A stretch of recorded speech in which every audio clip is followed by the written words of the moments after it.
ሱሪ የናቤ መንገድ ላይ ባሰታው ወዳኛለች መሰለ ተራምዳው አለፈች። ሱሪ የናቤ መንገድ ላይ ባሰታው የጎረቤቴ ልጅ ከባለቤቷ ጋር ወደ ታች ሲወዱ የተሰታ ሱሪ የተራምደውት ሄዱ።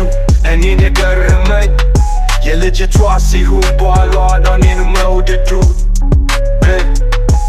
ይገርማል ይደንቃል የዛች ልጅ ነገር ሱሪ ባላሰታ ምን ትሆን ነበር? ይገርማል ይደንቃል የዛች ልጅ ነገር ሱሪ ባላሰታ ምን ትሆን ነበር? ሱሪ የናቤ መንገድ ላይ ባሰታው ወዳኛለች መሰለ ተራምዳው አለፈች።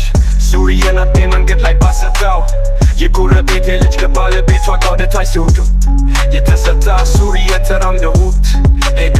እኔን የገረመኝ የልጅቷ ሲሆን በኋሏ እኔን መውደዱ ይገርማል ይደንቃል የዛች ልጅ ነገር ሱሪ ባላሰታ ምን ትሆን ነበር? የልጅቷ ሲሆን በኋሏ እኔን መውደዱ ይገርማል ይደንቃል የዛች ልጅ ነገር ሱሪ ባላሰታ ምን ትሆን ነበር? ይገርማል ይደንቃል የዛች ልጅ ነገር ሱሪ ባላሰታ ምን ትሆን ነበር?